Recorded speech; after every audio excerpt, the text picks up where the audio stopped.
Secunderabad cantonment కు రాష్ట్ర ప్రభుత్వం తీరని అన్యాయం చేస్తోందని కంటోన్మెంట్ బోర్డు మెంబర్ జన్యావుల రామకృష్ణ అన్నారు. కంటోన్మెంట్ బోర్డుకు రావాల్సిన నిధుల కోసం కోర్టు మెట్లెక్కితే తప్ప నిధులు రాని పరిస్థితి నెలకొందని మండిపడ్డారు.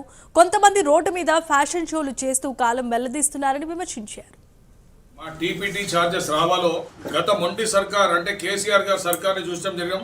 ఆ సర్కార్ కూడా దాదాపు 10 సంవత్సరాలు తిరిగి తింపి మాకు 10 రూపాయలు ఇవ్వలే. కేసీఆర్ మెడలోంచి ఏ విధంగా అయితే కోర్టుని ఆశ్రయించి మా డబ్బులు దాదాపు 80 కోట్ల రూపాయలు కేసీఆర్ గారు ముఖ్యమంత్రి ఉన్నప్పుడు మేము వసూలు చేయడం జరిగింది. మరి రేవంత్ రెడ్డి గారు వచ్చిన తర్వాత ఆయనకి కంటోన్మెంట్ బోర్డుతో ఒక అనుబంధం ఉంది. గత 5 సంవత్సరాలు ఎంపీ కింద చేసి ఒక్క రూపాయి పనిచేయలే అని ఒక సిగ్గుతో కనీసం మన కంటోన్మెంట్కి రావాల్సిన డబ్బులైనా ఇస్తాడేమో అనుకొని సంవత్సరం దాకా వెయిట్ చేయడం జరిగింది. దాదాపు 1.5 అవుతుంది. మరి రేవంత్ రెడ్డి గారు దాదాపు 40 crores పెండింగ్ ఉండి మనకి ఇయ్యలే. ఈయన కూడా కేసీఆర్ వైఖరే చేస్తున్నాడని భారతీయ జనతా పార్టీ తరఫున మేము మళ్ళా కోర్టు కేసు వేయడం జరిగింది. మరి ఇటీవల కోర్టు అన్ని విషయాలు పరిగణన తీసుకొని మాకు జడ్జిమెంట్ ఇవ్వడం జరిగింది. మరి ఈరోజు రాష్ట్ర ప్రభుత్వం